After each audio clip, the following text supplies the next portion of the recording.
ഇതാണ് അതിൻ്റെ കീ. നമ്മളെപ്പോൾ മനസ്സിലാക്കാൻ ശ്രമിച്ചാലും ഒരു അനലിറ്റിക്കൽ പ്രോഗ്രാമിൻ്റെ സപ്പോർട്ടിന് വേണ്ടി മെമ്മറിയിൽ നിന്ന് കുറച്ച് പഴയ പ്രീവിയസ് ഡാറ്റ കോൾ ഫോർ ചെയ്തിട്ട് ആ പ്രോസസ്സ് നടത്തുന്നതിനാണ് ഈ പറഞ്ഞ ടൈം എടുക്കുന്നത്. അപ്പോൾ കാണുന്നത് അതേപോലെ കണ്ടുകൊണ്ടിരിക്കുകയാണെന്നുണ്ടെങ്കിൽ നമ്മൾ ഇവാലുവേഷന് തയ്യാറാകാതെ കാണുന്നത് അതേപടി കണ്ടുകൊണ്ട് നമ്മൾ നിൽക്കുന്ന ഒരു മുഹൂർത്തത്തിൽ നമ്മൾ ലിവിങ് ദ പ്രസൻറ്റിലേക്ക് തന്നെ ആയിരിക്കും നിൽക്കുന്നത്. ഇവാലുവേഷനും ജഡ്ജ്മെൻറ്റും എടുക്കാൻ തുടങ്ങുമ്പോൾ അത് പിന്നെ വേറൊരു പ്രോസസ്സ് അതിൽ ആഡ് ചെയ്യാം. അതുകൊണ്ടാണ് ലിവിങ് ദ പ്രസൻറ്റ് എന്ന് പറഞ്ഞാൽ നടക്കത്തില്ല. ഓൾറെഡി ഈ കാണുന്ന ഇമ്പ്രഷൻ പ്രസൻറ്റായിട്ട് വീഴുക, റെറ്റിനയിലോട്ട് വീണിട്ട് ബ്രെയിൻ അണ്ടർസ്റ്റാൻഡ് ചെയ്യാൻ എടുക്കുന്ന ഒരു ടൈമാണ് ഇപ്പോൾ ആ പയ്യൻ പറഞ്ഞിരിക്കുന്നത്. അപ്പോൾ അവിടെ ഒരു സാധനം വീണ സാധനത്തിനെ ജസ്റ്റ് നോക്കുകയാണ്, അനലൈസ് ചെയ്ത് മനസ്സിലാക്കാൻ പോകുന്നില്ല, ജസ്റ്റ് നോക്കുകയാണ്. ഇതാണ് മെഡിറ്റേഷൻ എന്ന് പറയുന്നത്. അനലൈസ് ചെയ്യുന്ന വേറൊരു പ്രോഗ്രാമാണ്, അത് മെഡിറ്റേഷനൊന്നുമല്ല, ബുദ്ധിയെ വെച്ചിട്ട് മനസ്സിലാക്കുന്ന. ഇത് വീഴുന്നതിനെ അങ്ങനെ തന്നെ കണ്ടുകൊണ്ടിരിക്കുകയാണെന്നുണ്ടെങ്കിൽ നമ്മൾ as close as possible to the present ഇതിലെത്തും. നമ്മൾ അതിന് ട്രെയിനിങ് ഇല്ലാതെ നടക്കത്തില്ല. കാരണം എന്ന് വെച്ചാൽ ഒരു കാര്യം നമ്മൾ നോക്കിക്കൊണ്ടിരിക്കും, പെട്ടെന്ന് മറ്റേ സാധനം കയറി വരികയാണ്, റെക്കഗ്നൈസ് ചെയ്യണ്ടേ. പച്ച എന്ന് നമ്മൾ പറയുമ്പോഴത്തേക്കും ആ പച്ച ഉടനെ പലതരം പച്ച വരികയല്ലേ. ഇപ്പോൾ ഒരാൾ പറയണോ, അയ്യോ ആ മാങ്ങ നല്ല രസമായിരിക്കുന്നു എന്ന് പറഞ്ഞ ഉടനെ 100,000 മാങ്ങ വരികയാണ്. ഏത് മാങ്ങാന്ന് ഇത് പറഞ്ഞാൽ നമുക്കറിയത്തില്ല. ആയിരക്കണക്കിന് മാങ്ങ ഒറ്റ നിമിഷത്തിനകത്ത് വന്നിട്ട് ഇയാൾ പറഞ്ഞ എന്ത് മാങ്ങയാണെന്ന്. അപ്പോൾ മൾഗോവ മാങ്ങ, നമ്മൾ കണ്ടിട്ടുള്ളൊരു മൾഗോവയെ എടുത്ത് അവിടെ പ്ലേസ് ചെയ്തിട്ട് ആ മൾഗോവ മനസ്സിലായെന്ന് നമ്മൾ വിചാരിക്കുകയാണ്. ഇയാൾ പറഞ്ഞ വേറൊന്ന്. ഇതാണ് മനസ്സിലാക്കലിൻ്റെ ഒരു ലിമിറ്റേഷൻ. അപ്പോൾ ഈ മനസ്സിലാക്കലിൽ നമുക്ക് കൃത്യമായിട്ട് പറഞ്ഞ കാര്യമൊന്നും മനസ്സിലാകത്തില്ല, കണ്ട കാര്യവും മനസ്സിലാകത്തില്ല. പ്രൊജക്റ്റ് ചെയ്തിട്ട് ലാംഗ്വേജും ഫോമും കൂടെ അതിനകത്ത് ഇട്ടിട്ട് അതിൻ്റെ ബേസിസിൽ ഇൻ്റർപ്രറ്റ് ചെയ്താണ് അണ്ടർസ്റ്റാൻഡിങ് പ്രോഗ്രാം മുന്നോട്ട് പോകുന്നത്. ക്ലിയർ ആകുന്ന ഇത് പറയുന്നത് ഞാൻ ഇങ്ങനെ മനസ്സിലാക്കുന്നു. അപ്പോൾ ഈ മനസ്സിലാക്കൽ എന്ന് പറയുന്നത് എല്ലാം പാസ്റ്റിനെ ബേസ് ചെയ്തിട്ട് കിടക്കുന്ന കാര്യമാണ്. ഇപ്പോൾ ലിവിങ് ദ പ്രസൻ്റ് ആണ് ഇതിനകത്തുള്ള കാര്യം എന്ന് നമ്മൾ ഇൻസിസ്റ്റ് ചെയ്യുമ്പോൾ ഈ പ്രോഗ്രാം ഒഴിഞ്ഞു നിന്നാൽ മാത്രമേ പ്രസൻറ്റിലേക്ക് ഇറങ്ങുള്ളൂ.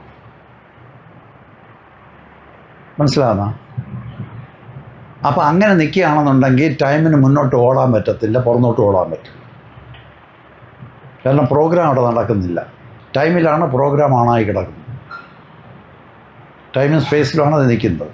അതുകൊണ്ട് കോസും ഇഫക്റ്റും അതിനകത്തുണ്ടാവും. ഇത് അങ്ങോട്ടും ഇങ്ങോട്ടും ഓടാൻ പറ്റാതെ ആ മൊമെൻറ്റിൽ തന്നെ അങ്ങ് നിൽക്കും. ആ മൊമെൻറ്റിൽ നിന്ന് കാണുന്നതിനാണ് ലിവിങ് ദ പ്രസൻറ്റ് എന്ന് നമ്മൾ പറയുന്നത്. അങ്ങനെ നിൽക്കാൻ നമ്മളെ ട്യൂൺ ചെയ്താലേ നിൽക്കാൻ ഉള്ളിലേ നമ്മൾ നിൽക്കാൻ പറ്റും. നമ്മൾ ആ ട്യൂണിങ്ങിനല്ല കിടക്കുന്നത്. അപ്പോൾ അങ്ങനെ ഡീട്യൂൺ ചെയ്തെടുക്കുന്ന ഒരു പുതിയ കണ്ടീഷനെയാണ് നമ്മൾ ഈ മെഡിറ്റേഷൻ്റെ കണ്ടീഷൻ എന്ന് പറയുന്നത്. ഇപ്പോൾ അനാലിസിസ് ഇല്ല, സിന്തസിസ് ഇല്ല, ഒന്നുമില്ല. ഐഡിയ ഇപ്പോൾ ഒരു മന്ത്രം എടുത്ത് വെച്ചാൽ മന്ത്രം മാത്രമേ ഉള്ളൂ, ഞാനും മന്ത്രവും. വേറെ പ്രോഗ്രാം ഇല്ലാത്തതുകൊണ്ട് ഈ മന്ത്രം എക്സ്പാൻഡ് ചെയ്ത് നമ്മളായിട്ട് മാറുക എന്ന് വെച്ചാൽ മൈൻഡിൽ വേറെ ഒന്നും ആക്റ്റീവല്ല, മന്ത്രം മാത്രമേ ഉള്ളൂ. അപ്പം നമ്മുടെ മൈൻഡിൽ എന്താണോ അതാണ് നമ്മൾ ആ ടൈമിൽ. വേറെ ഒന്നും ഇല്ലാത്തതുകൊണ്ട് അതാണ് നമ്മൾ ആ ടൈമിൽ നമ്മൾ. അങ്ങനെ അതിൻ്റെ കൂടെ നിൽക്കുമ്പോഴത്തേക്കും ബാക്കിയുള്ള കാര്യങ്ങളൊന്നും ആക്റ്റീവ് അല്ലാത്തത് കൊണ്ട് അത് ടെമ്പററി ഡീഫങ്ക്റ്റ് ആയതുപോലെ ഇരിക്കും. മനസ്സിലാകുന്ന ഇത് ഞാൻ പറയുന്നത് കോംപ്ലിക്കേറ്റഡ് ആണ്. അതില്ല അവിടെ. അപ്പോൾ അങ്ങനെ വരുമ്പോഴാണ് മൈൻഡ് അങ്ങ് എംപ്റ്റീഡ് ആവും. മൈൻഡിൽ അതുവരെ ഉള്ള ഒരു ഇംപ്രഷനും അവിടെ ആക്റ്റീവ് അല്ല, ഇത് മാത്രമേ ഉള്ളൂ. അപ്പോൾ മൈൻഡിൽ ഈ കാര്യം കൊണ്ടങ്ങ് നിറയപ്പെടും, വേറെ ഒന്നുമില്ല. അപ്പോഴാണ് ഈ സാധനത്തിന് നമ്മൾ കാണുന്നത്, അനലൈസ് ചെയ്യാതെ കാണുന്നത്. അപ്പോൾ മൈൻഡ് ഫുള്ളി അതായിട്ടിരിക്കുമ്പോഴത്തേക്കും നേരത്തെ ഉള്ള ബേർഡൻ നമ്മളൊന്ന് ഷ്രിക്ക് ഓഫ് ആയി പോയത് കൊണ്ട് നമുക്ക് അവിടെ ബേർഡനൊന്നും ഇല്ലാത്തതിൻ്റെ ഒരു റിലീഫ് വരും, അതിനകത്ത് ഫ്രീഡത്തിൻ്റെ ഒരു റിലീഫ് വരും. അപ്പോൾ ആ വരുന്ന റിലീഫിനെയാണ് സ്പിരിച്വൽ എക്സ്പീരിയൻസ് ആയിട്ട് നമ്മൾ കണക്കാക്കുന്നത്. അൺബേർഡനിങ് എന്ന് പറയുന്ന പ്രോഗ്രാമാണ്. അതാണ് ലിബറേഷൻ്റെ നമ്മുടെ അതിലേക്കുള്ള സ്റ്റെപ്പിംഗ് സ്റ്റോൺ. സൂക്ഷ്മമാണ്, വളരെ സൂക്ഷ്മമാണ്. അതുകൊണ്ടാണ് നമുക്ക് ഭയങ്കര അലേർട്ട്നെസ് ഉണ്ടെങ്കിൽ നമുക്ക് അവിടെ നമ്മളിന്ന് മന്ത്രമൊക്കെ പറഞ്ഞുകൊണ്ടിരിക്കാൻ, നമുക്ക് ചാൻറ്റ് ചെയ്യാൻ, ഇതെല്ലാം ചെയ്യാം. അതെല്ലാം അതിൻ്റേതായ ഗുണങ്ങൾ ചെയ്യും. ഒന്നും ഗുണമില്ലാത്തതല്ല, അതിൻ്റേതായ ധർമ്മം അത് ചെയ്യും. പക്ഷേ നമ്മൾ ഡീപ്പായിട്ട് അതിനകത്തോട്ട് ഇറങ്ങുമ്പോൾ ഈ ഫോക്കസിങ് ആണ് നമുക്ക് വേണ്ടി വരിക.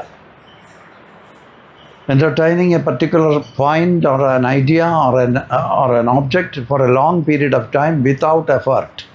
Effort for what? Effort for analyzing and understanding. ആ എഫർട്ടില്ല.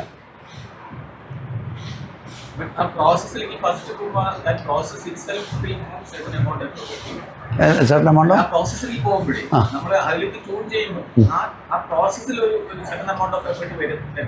അത് വരും, ആദ്യം വരും ഡെഫിനറ്റ്ലി വരും. നമ്മൾ അറിഞ്ഞോ ട്യൂൺ ചെയ്തെടുക്കുന്നത് വരെ എഫർട്ടുണ്ട്, ഡെഫിനറ്റ്ലി ഉണ്ട്. കാരണം ഓടിക്കൊണ്ടിരിക്കുന്ന മൈൻഡിനെ പിടിച്ച് ഒരിടത്ത് നിർത്തുമ്പോൾ എഫർട്ടല്ലേ. നമ്മുടെ natural tendency of the mind is to skip from point after point all the time. അങ്ങനെയല്ലേ നമ്മൾ ചെയ്തിരിക്കുന്നത്. എന്നാൽ നിങ്ങൾ ജനിച്ചു വീഴുന്ന കുട്ടികളെ കണ്ടാൽ അങ്ങനെയല്ല ഈ പ്രോഗ്രാം സെറ്റ് ചെയ്തിരിക്കുന്നത്. അതിനി കാണണേ. ഇനി ഇപ്പം നമുക്ക് ചെറുമക്കളെ നോക്കാനേ പറ്റുള്ളൂ. അപ്പോൾ കണ്ടാൽ അറിയാം നമുക്ക് ഇങ്ങനെയല്ല ഈ പ്രോഗ്രാം. ഈ പ്രോഗ്രാം സെറ്റ് ചെയ്തിരിക്കുന്ന അങ്ങനെ ജനിച്ചു വീഴുമ്പോഴേ ഞാൻ നന്നായിട്ട് നോക്കിയിട്ടുണ്ട്. ഞാൻ ഫിലിം ചെയ്തും വെച്ചിട്ടുണ്ടായിരുന്നു. ഇപ്പം ഇങ്ങനെ നോക്കുകയാണ്, കണ്ണ് തുറന്ന് ഇങ്ങനെ ഇരിക്കുകയാണ്. കണ്ണ് എവിടെയോ നോക്കിക്കൊണ്ടിരിക്കുകയാണ്. എന്താണ് നോക്കുന്നതെന്ന് പറഞ്ഞാൽ വലുതായിട്ട് കാണാൻ പറ്റത്തില്ല. 1.5 അടി 2 അടിയാണ് മാക്സിമം വിഷൻ കുഞ്ഞുങ്ങൾക്ക്, ജനിച്ചു വിടുന്ന കൊച്ചിന്. അത് പതുക്കെ എക്സ്പാൻഡ് ചെയ്താണ് വരുന്നത്. അപ്പോൾ അതിങ്ങനെ കണ്ണ് തുറന്ന് ഇങ്ങനെ നോക്കിക്കൊണ്ടിരിക്കുകയാണ്. അപ്പോൾ ഇങ്ങനെ ഒരു ത്രെഡ് അവിടെ ഇങ്ങനെ തൂങ്ങിക്കിടക്കുന്നു. ആ ത്രെഡ് തന്നെ കണ്ണു എന്താണെന്ന് അറിഞ്ഞൂടാ. നമ്മൾ ത്രെഡ് എന്ന് പറയുമ്പോൾ നമുക്ക് സമാധാനമായി. ആ ത്രെഡ് തൂങ്ങിക്കിടക്കും. കൊച്ചിന് അതെന്താണെന്ന് അറിഞ്ഞൂടാ. അതുകൊണ്ട് ഇങ്ങനെ നോക്കിക്കൊണ്ടിരിക്കുകയാണ്. ഇങ്ങനെ നോക്കുമ്പോഴാണ് അത് ത്രെഡ് എന്നുള്ള പേരില്ല, ത്രെഡ് എന്നുള്ള സാധനവുമില്ല. ഒരു സാധനം, ആ ഇമേജറീസ് ഒന്നുമില്ല. ത്രെഡുമായി ബന്ധപ്പെടുന്ന, ആ പേരുമായി ബന്ധപ്പെടുന്ന ഒരു കാര്യവും അവിടെ ഇല്ല.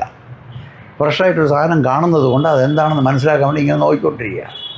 നോക്കി അങ്ങനെ നോക്കിക്കൊണ്ടിരിക്കുക. കണ്ണെടുക്കുന്ന പ്രശ്നമേ ഇല്ല. അങ്ങനെ 10-20 മിനിറ്റ് ഇങ്ങനെ നോക്കിക്കൊണ്ടിരുന്നിട്ട് പതുക്കെ അങ്ങ് ഉറങ്ങും. പിന്നെ ഉറങ്ങിപ്പോവുക. എന്താ സംഭവിക്കുന്നത് അവിടെ? ഇതുമായിട്ട് അങ്ങ് ഐഡൻറ്റിഫൈഡ് ആയിട്ട് അതങ്ങ് റിലാക്സ് ചെയ്ത് ഉറക്കത്തിൻ്റെ സ്റ്റേറ്റ്